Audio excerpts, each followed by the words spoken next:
Welcome to the Craftsman Online podcast, the only 5-star rated Masonic podcast endorsed by the Grand Lodge of New York.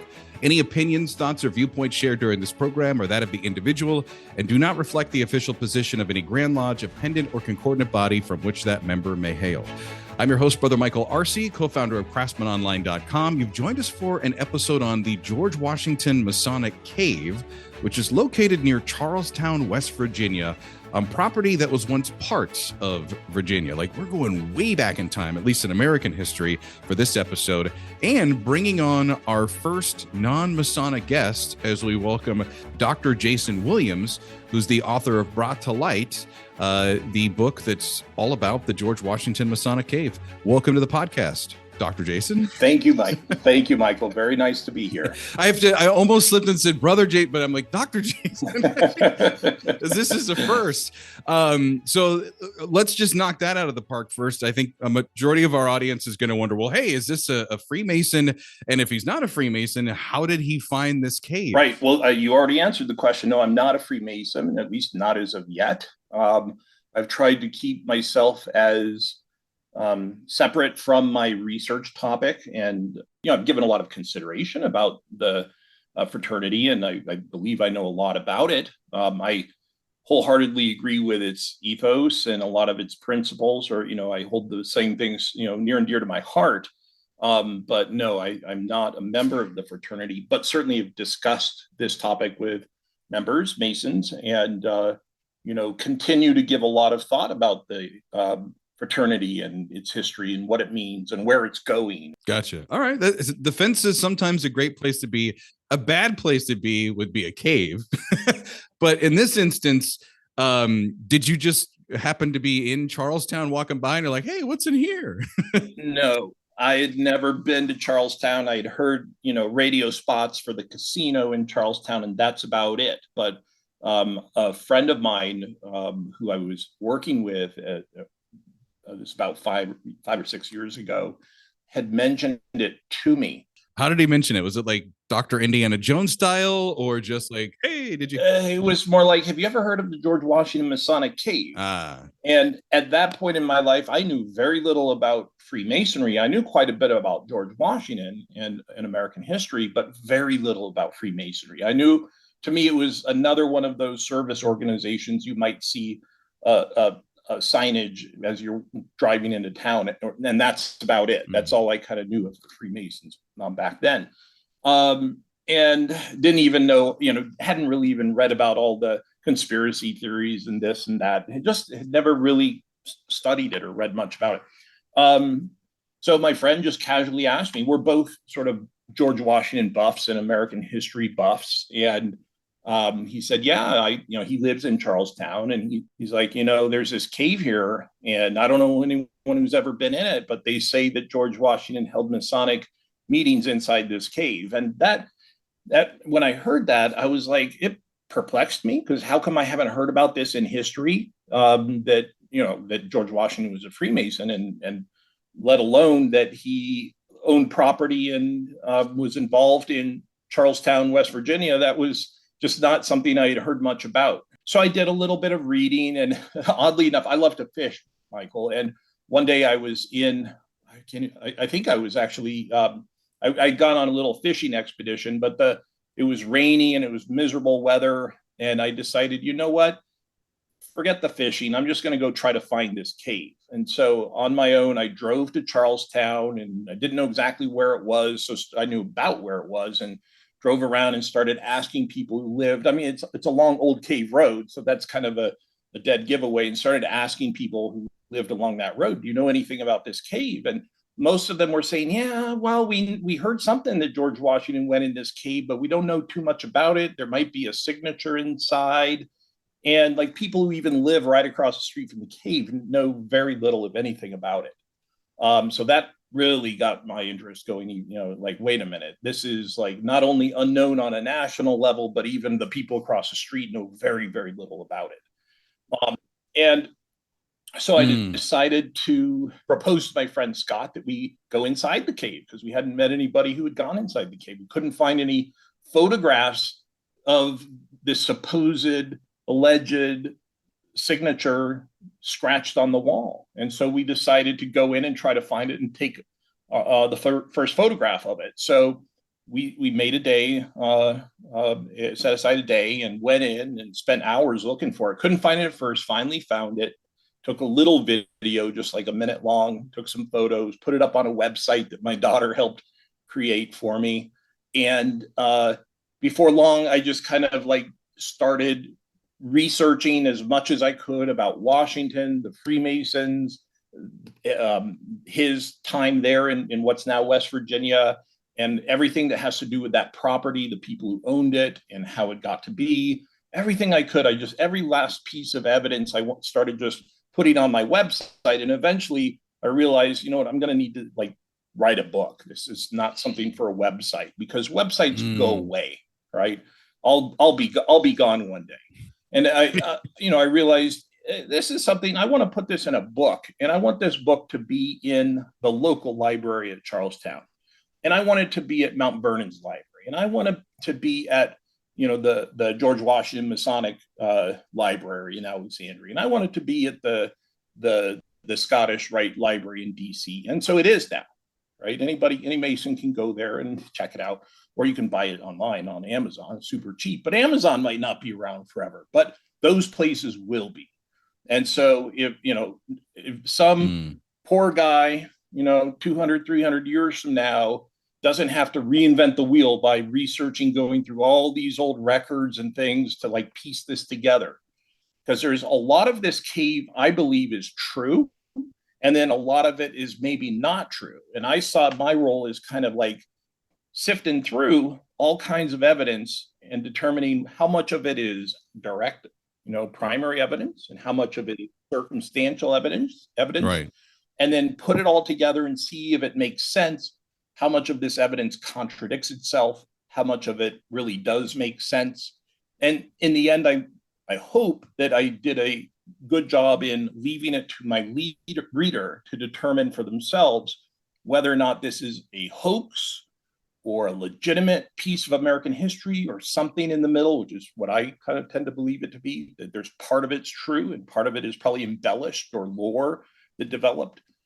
So that gives, I don't want to spend all our time answering your first question, but does that give you an idea, Michael? This is perfect. And I wouldn't be doing my job as a host if I didn't let our listener know that don't worry about searching for the links on Amazon. We're going to have everything in the show notes, from Dr. Williams's website to also the link to purchase the book, Brought to Light, The Mysterious George Washington Masonic Cave. Let's talk a little bit about the cave. I grew up in Arizona. I moved here to DC after living in upstate New York for more than half of my life. I've been here for about 2 years in Northern Virginia. I live closer to the DC area, about 30 minutes outside of the Beltway. In my part of Virginia, your part in Northern Virginia, you're more closer to the West Virginia line, and out to the western side of the state. There is a ton of George Washington landmarks, connections. You could almost say it's oversaturated in this area in Virginia, which is part of the romanticism, I think, that a lot of us have. If you're a George Washington fan, like, this is where you want to be.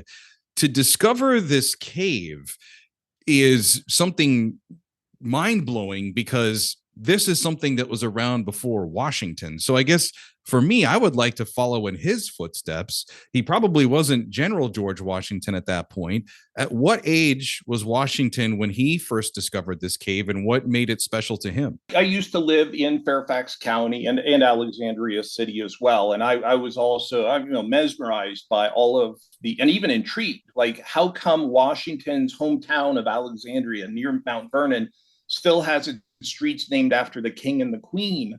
When we beat those people and it got our independence, why, there's this, there's still a very strong Scottish community in Alexandria, and the Scots and the who are a lot of the Freemasons that George Washington, he was initiated into a lodge. It was filled primarily with Scotsmen, right? And was chartered by the lodge in Scotland, not England, right? Actually, George Washington's home lodge didn't have a charter. It was a clandestine lodge when he got initiated. But that wasn't until 1753.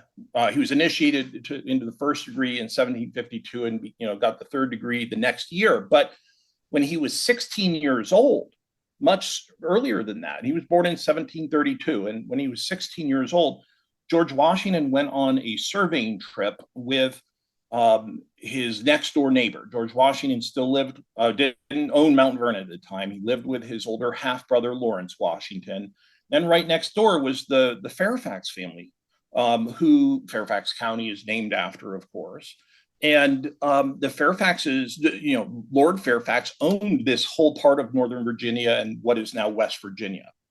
And back then, that part of Virginia, the Tidewater portion of Virginia, all of the soil was starting to get depleted from over farming and not, cycling crops and things like that. And so they were looking to expand out into the frontier to survey and mark off and start, colonizing the frontier lands of America. It's hard to think of, this part of Virginia as being the frontier. And usually we think of, the Wild West, being much further west. But back then, this was the Wild West was, what's Charlestown. So when he was 16 years old, George Washington went with his best friend, George Fairfax. George William Fairfax lived right next door, was several years older, and they went off together on this surveying trip.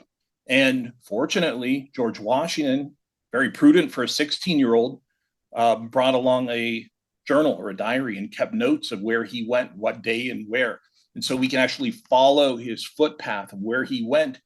And although he doesn't mention the cave in his journal, his diary, we can tell that he was definitely within 11 miles of the cave, from as close as we can really pinpoint him in his journal, but that there would have been plenty of time for him, according to his actions and and what he was doing, to have gone off and visited this cave. And what I did is went back and saw not only was he close enough, but there was a reason why they would have gone directly to the cave. And that is George Fairfax, the year before they went out, had been given a new piece of land, which later was called the Cave Farm. And that's not just a coincidence, of course, because it's right across the street. Today, there were no streets back then, but it's right across the street from the cave. So the Cave Farm was centered right on the cave. And so it makes sense that they went out to check out this new piece of property that George William Fairfax had granted to him. And so the timing in Washington's journal, makes it clear they would have been in the area. We have a reason for them to have gone there. And hey, 16-year-old boy hears about a cave. Of course he's going to go inside. So we don't have proof that George Washington etched it. It says 1748. It says G. Washington, 1748. And we don't have proof that he etched that. It could be that he came back later at another date, because what we do have is a letter that tells us, written by George Washington himself, that tells us that he was in the cave multiple times. We do have that. That's primary evidence that's in the National Archives, right? Doesn't mention anything about Freemasons, but he talks about the cave, its size, its location, and some of its features in a letter he wrote to a friend. So the cave was, about 2 years after this surveying trip, George Washington started buying his own land about 2 miles away from the cave, right?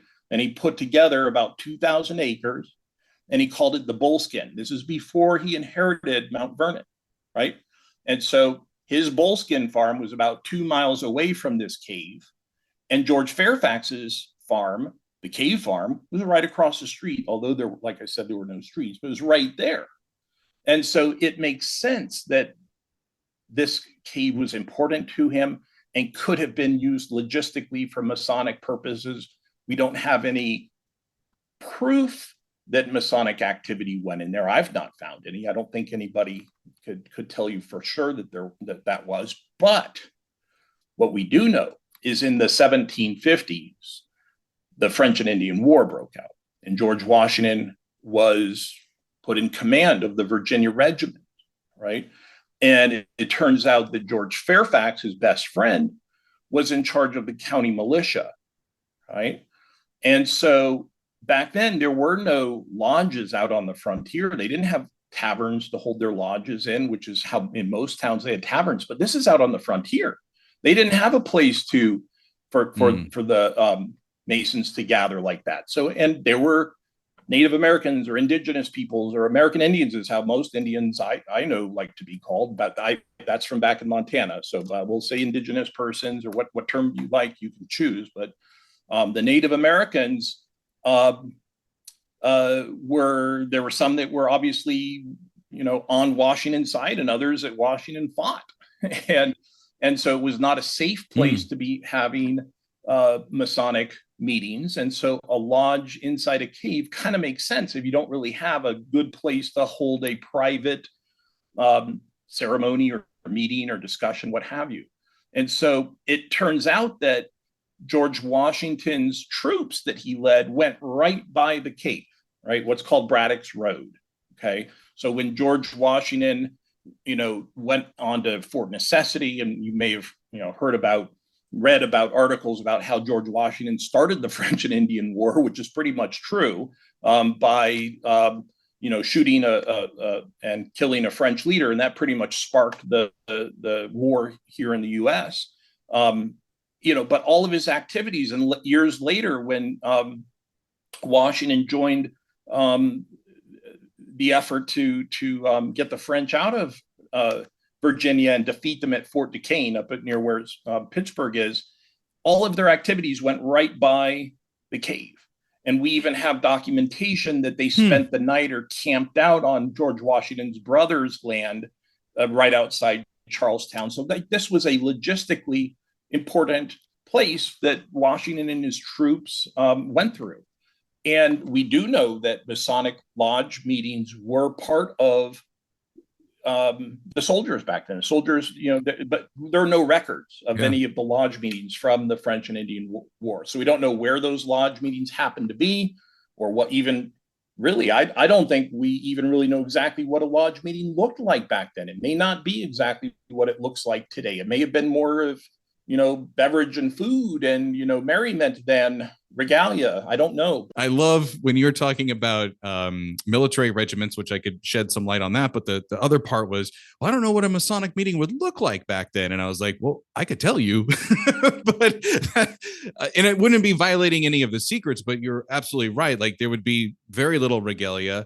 They most likely would have used sticks or drawing on the floor of, chalk or charcoal, which I'm sure you've heard about is in a previous conversation. We were talking about how you had visited the Grand Orient. So you've probably seen some of the documentation of how we would still have our places and symbols, the landmarks of Freemasonry would be established, but there would not be the fancy jewels and chairs. I had one Freemason tell me that it's impossible that they had Masonic meetings inside the cave because there wouldn't be enough space. But that person's never even been inside the cave to see how large it is. Right. I've had a Mason go inside the cave and tell me you could even have a modern meeting here. There's plenty of room in. Well, it also depends on how many brothers at that time would have gone. Exactly. And kind of to your other point, my home lodge in Albany, New York, Mount Vernon, we used to be Union Lodge. And when you talk about, the bringing of Freemasonry to the U.S., it's my opinion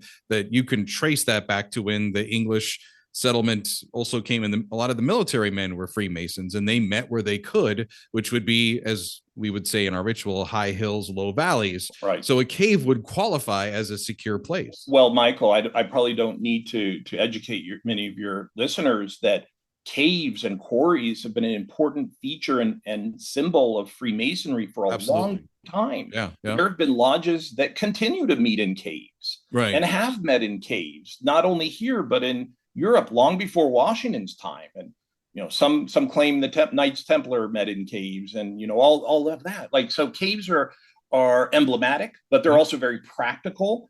It's like natural air conditioning for any, the temperature. Well, that was my other thought, was anyone who has spent a summer day or evening in Virginia, you are looking for that, which then in Washington time didn't exist. And out of necessity, a cave would have served as a brilliant place to meet, because you have to divorce yourself from the idea of what we see as Freemasons when you go into a lodge, which is Washington with his apron standing there with the pedestal and the gavel. Right. And him meeting in a very more simple rural setting would have been appropriate at that time. Absolutely. Yes. So free air conditioning, the air is very, very clean as well. It doesn't hurt that the roof is angled even. It's almost like, the geological forces intended it to be used. Because if you look at the cover of my book, you'll see, hey, the entrance is angled. And not only that, the orientation of the lodge, northwest, south, and east, is rather peculiar. And it even has the signature room, I kind of think is sort of the, I'm forgetting the term now, but the side chamber where a Mason is blindfolded, or before he's led into the main temple, the preparation room. Say it one more time. We call it the preparation room. The preparation room. I think there's a fancier name for it than that. They call it an ante room. Yeah, but preparation. And where they learn about vitriol and all they look at a skull and all. Chamber of reflection is also the chamber of reflections. Yeah. That's so where it is and all that. I'll try not to let. Actually, I'm not. That's another reason I can speak my mind freely without letting anything slip accidentally. So right, no, you're not bound by those obligations. Another thing you had mentioned, and I want to make sure we get this clear before we get too far into the podcast, is when you said Braddock Road. I'm like, oh, there's a Braddock Road near me here in Springfield, Virginia. I imagine I could just follow that all the way, and I'd probably end up nearby or close to. But the exact location of the cave, it's important to note for brothers or just people that are George Washington buffs. I like to use the word nerds, but I think buffs is much more attractive. This is not a place that is publicly accessible, correct? Yeah, so it's privately owned. The land that it's on is now only a couple acres large. It's not developed, and it's been chipped or chiseled away over the centuries. And, it's surrounded by modern homes. And the guy who owns it gave me permission. It's about 2 miles south of Charlestown, which is named after George Washington's brother, Charles Washington, because he founded the town there about 20 years after Washington was said to have led Masonic meetings in the cave, so that the town didn't come about until 20 years after that. But his brothers and even his sister owned property right next to the cave. And so it's on this little piece of property, right? Just 100 or so feet from the side of Old Cave Road. You won't even see it if you drive by. You'll drive right by it and not know it's there because it's really well hidden. It's camouflaged. That's just some of the circumstantial evidence that, hey, this could have been used by the Freemasons. But again, I don't have any direct evidence that it was used by the Freemasons. There are don't have time. My book's like 600 pages long, Michael, so I don't have time to get into all the details here. If you trace the history of who owned the property and who knew about this and how this came to be known, it's kind of the amount of circumstantial evidence is a large amount. And not only that, not one piece of it is sort of contradicts other evidence. It all fits in, all the pieces fit.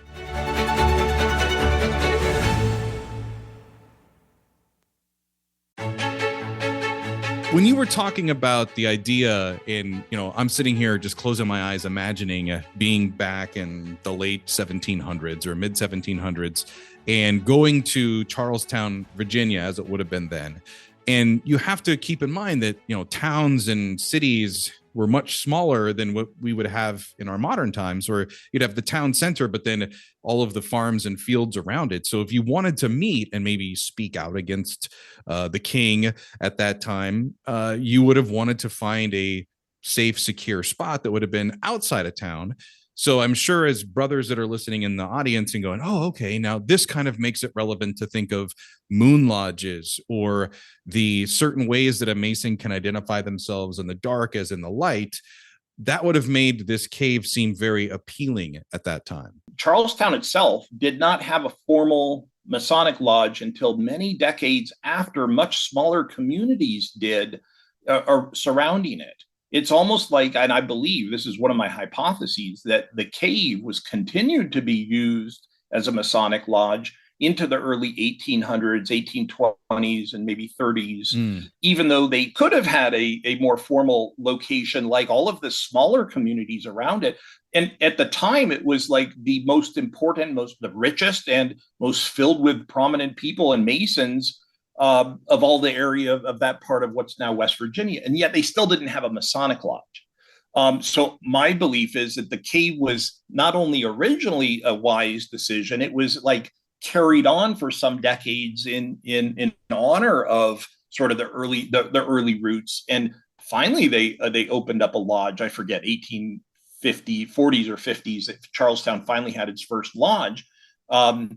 So yeah, there are a lot of symbolism.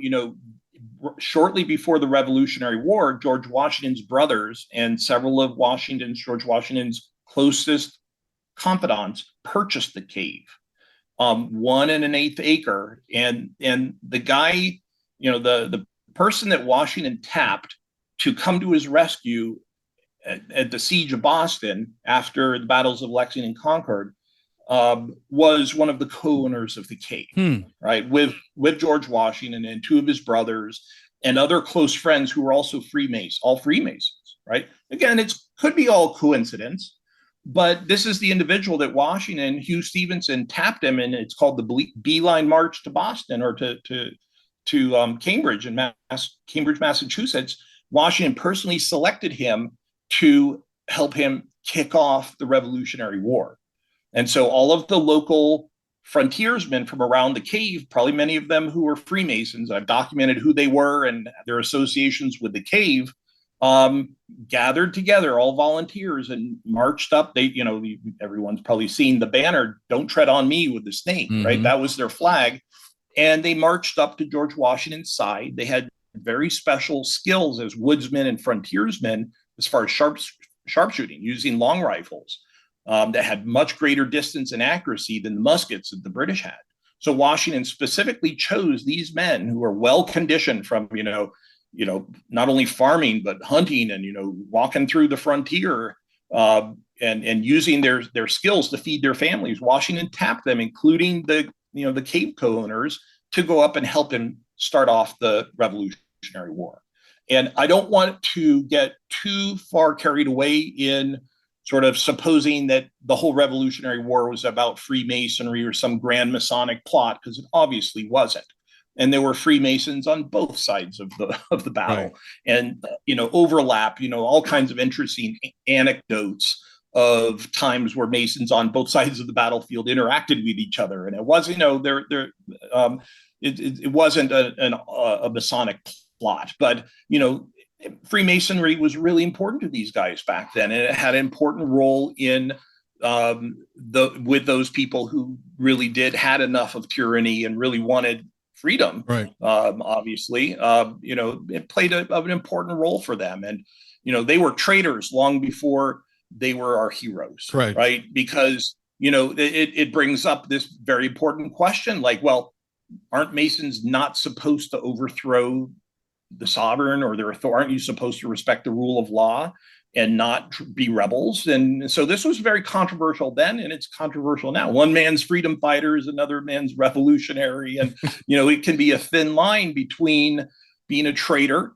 and being somebody who's profoundly influential, not just on the history of America, but on the history of democracy worldwide. George Washington, first and foremost, is responsible for that, in my opinion. Yeah, the other point I would say is, if people think that, Freemasons were involved with the revolution and it was some sort of grand plot, one of the most infamous Freemasons would be Benedict Arnold, and everybody knows how his story ended, and he's been literally scratched from and removed from his lodge rolls because of the treason that he committed. The worshipful master of Washington's lodge, where he was initiated, we don't even know who it is because his name has been scratched off. So probably was on the other side, and at some point, as well. Yeah. One of the things that, and I feel that as a Freemason, and you probably share this as well, as a fan of Washington, is that romantic, back in grade school, we're taught, he's one of the founding fathers. He's the father of our country. George Washington is who all Americans should aspire to at least be like or understand. And then you become a Freemason and you see George Washington's photos everywhere. And he's one of the most famous Freemasons in America, if not the most famous Freemason in America. And I was disappointed with all of the landmarks that are connected to Washington here in the capital area, to actually go visit his estate in Mount Vernon and not find one Masonic reference, either a marking or a mention during the tour that I took of the grounds. But to be able to see a cave, and I think this is where we get to the myth of Washington, where I would hope that he was in there, and that I would hope that it was his hand that scratched the GW, I think it was 1752 or 1732 that you mentioned. 48, yeah. 48, yeah. I would hope that that was it, because I want to see Washington when he was, I wouldn't say proud to be a Freemason, but before he had the stigma of being the most famous American and Freemason at that time. To me, the question isn't even really, is the signature in the cave real or not? Because in the end, it's just a scratching on the wall, right? And that's the very superficial, literally superficial, part of it. But it brings up this whole chapter of Washington's life that most Americans know nothing about. His early years as a surveyor and his involvement in the Freemasons and what led him to become independent-minded and want to, he was, early on, he was a very staunch loyalist himself. And even right up until the Revolutionary War, he had great hesitations. Unlike some of the other patriots, he really hoped that there was some way to reconcile with the mother country. And it was only at the very end he realized that he couldn't. He was kind of a late bloomer as far as the revolutionary leaders go. But I think that Washington's involvement in the Freemasons has been exaggerated by some Masons themselves. That's my opinion. And I try to keep as balanced and level-headed and independent-minded view of this. And I think that even throughout the course of his lifetime, what Freemasonry was probably meant something different to him at different phases of his life. It's easy for us very easy for us to kind of have this static image of who George Washington was and what his beliefs were, what he did. And one of the things that I admire most about him is that he is this sort of self-improvement and sort of his maturing from, being a rather ambitious and kind of like overly zealous, wanting to conquer the world, young adult who was really focused on kind of wanting to make a name for himself with greed and power to, through years and decades of his life, transition into a very wise, very humble, very modest, very, I'll use the word disinterested. And that doesn't mean not have an interest. It means that not taking a vested interest one way or another in a religion or a certain political belief. He tried to understand everybody's viewpoints and opinions and beliefs. And that's something that he really matured into. And I think that later in his life, we know that there's very little historical evidence of Washington participating in lodges, right? And even there's a letter that he wrote that says, I haven't even been in a lodge. Well, he says, I haven't been in a British lodge in decades, right? And so to me, it's almost like there are two camps. There are the historians and the George Washington buffs who are like, no, Freemasonry really didn't mean very much to him. He wasn't really involved for most of his life. Yeah, he was initiated when he was young. Well, that's about it. He joined, he rubbed elbows now and then, went to a couple things, but it wasn't that important to him.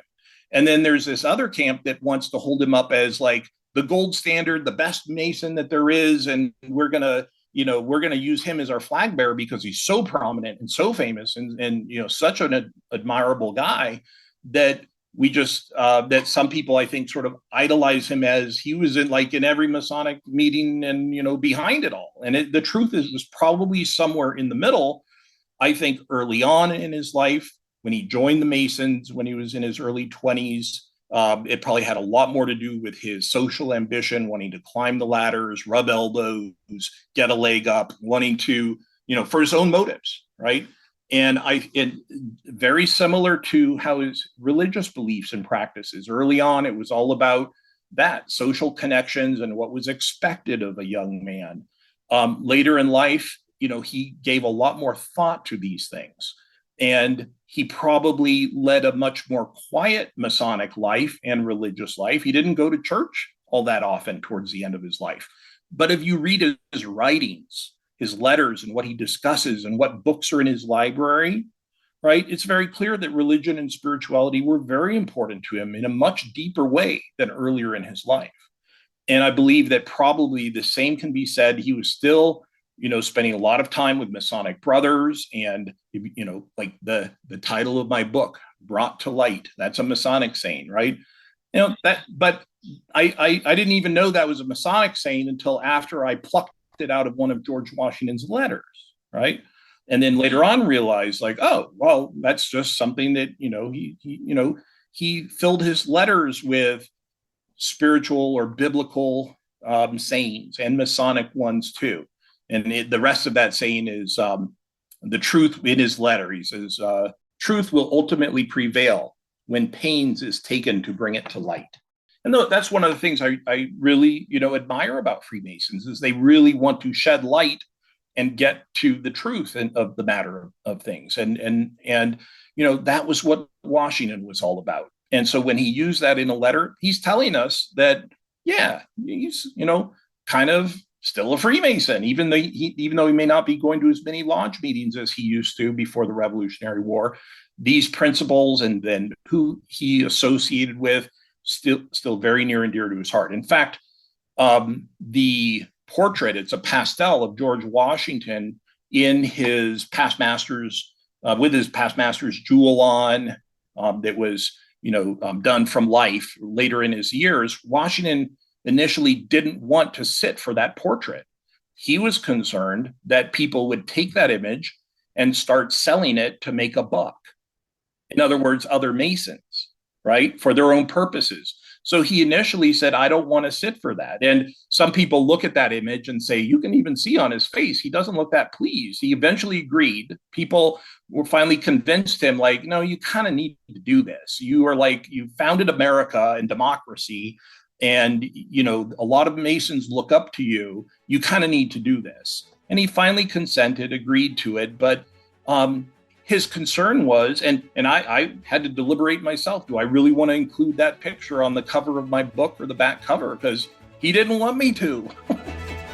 I feel like we are literally beginning to scratch the surface. I knew this was going to happen with you. I want to thank you for coming on. You are the first non-Masonic guest, but also the first guest that we've ever had to talk about one of the most important figures in Freemasonry, and that's George Washington.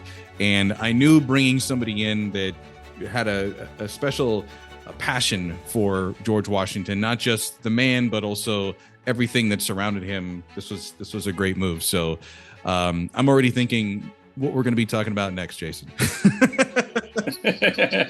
Yeah, I've got lots of ammunition left, so you just let me know, Mike.